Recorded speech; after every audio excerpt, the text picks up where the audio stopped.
Shabbat Shalom. Shabbat Shalom.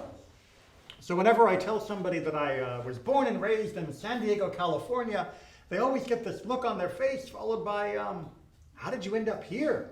You know, San Diego is the promised land. It's the most beautiful place in the country, America's finest city. That was an actual vote that was taken, I think, back in the 70s or early 80s. And San Diego has claimed that title ever since, deservedly or not. They point to the gorgeous weather of San Diego, and then they point to the rather unpredictable weather of Florida. Let's be kind.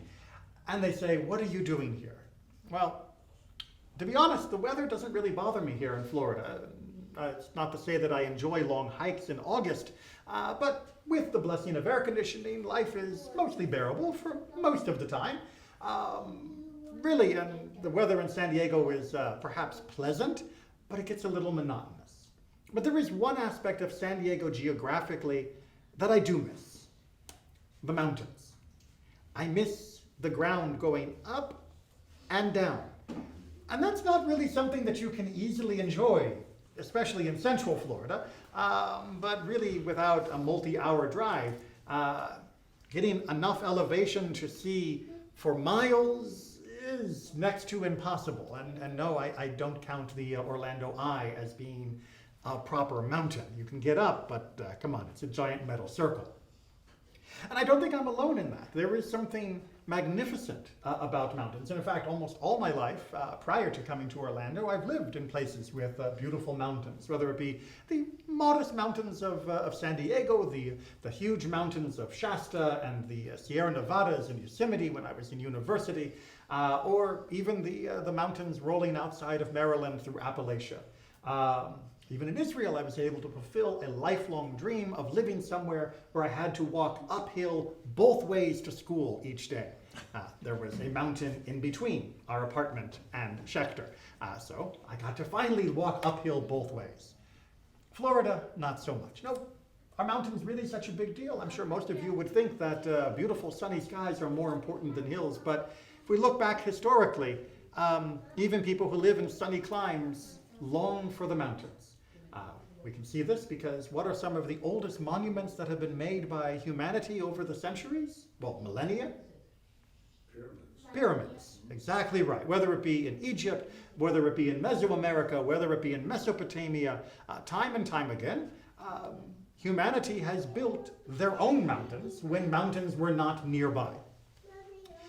Judaism had the good fortune of being in a country with plenty of mountains, so we didn't have to build our own, although we did still choose to put the temple on the top of the mountain in Jerusalem for much the same reason. Mountains are inspiring. They fill us with a sense of grandeur. And certainly the Egyptians, the Babylonians, Proto-Babylonians and others understood that when they built their pyramid ziggurats and other great artificial mountains around the world. And yet, there is a slight flaw in the reasoning. Well, not the reasoning, but the usage.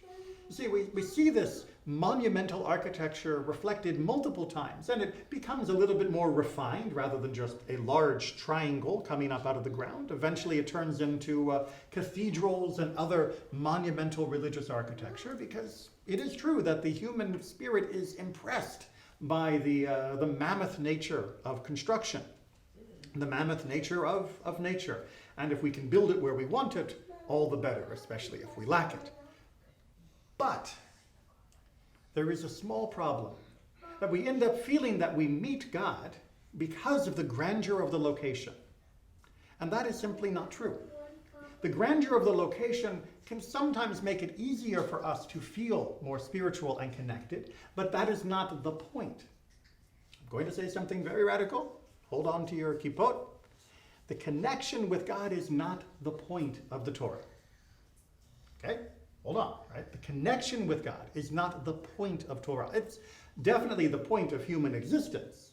But the Torah is not given to us just so that we can connect to God more carefully, which is why when we build the Mishkan in this week's Torah portion, or rather begin the process of building the Mishkan, it's going to take a while, hold on.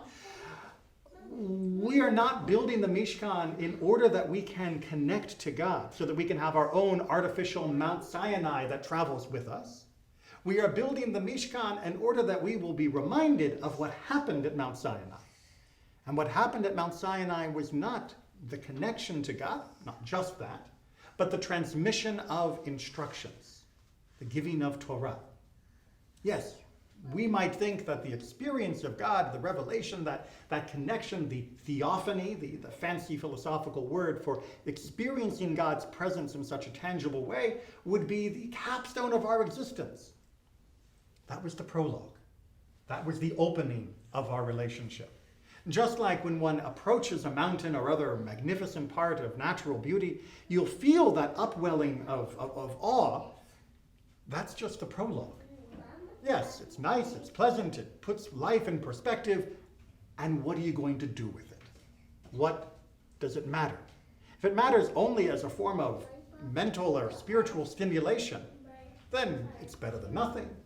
But eventually you end up with the mission creep that leads you to create mammoth pyramids, expending the wealth of a nation which could have gone better towards actually serving the needs of the nation. Enshrining various god kings around the world with the backdrop of their artificial mountains as justifying their roles. Judaism says no. That connection to God, that experience of God, is the handshake. What comes next is the true gift, instruction. The Torah was given not just so we would have a relationship with God, but that relationship would translate into instructions which would actually make a difference in our daily life. It wasn't that we would carry the mountain with us in the Mishkan wherever we went. It was we would carry the lessons we learned at the mountain, the instructions of Torah, in us wherever we went. That was the point.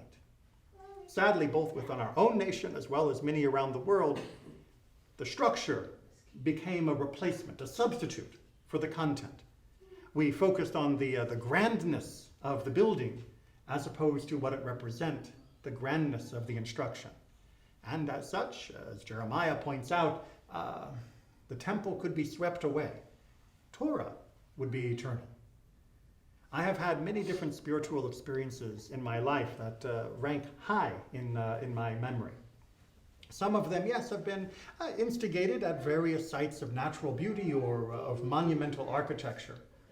But the highest of them, the higher level of them, have always been in much more modest surroundings, where I could feel not just the presence of God, but the presence of a community, of others, who were listening, who were reaching out for that guidance, who didn't come just to bask in the glory of the site, but came to be guided, to be instructed, to be transformed into being a little better than they were before that.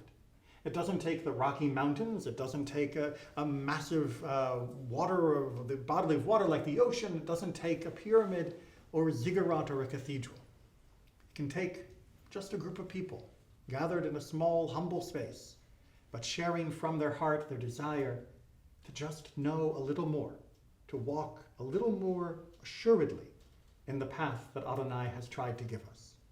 That is the point of the Mishkan. That is the point of building a synagogue. It is the point of being here together tonight.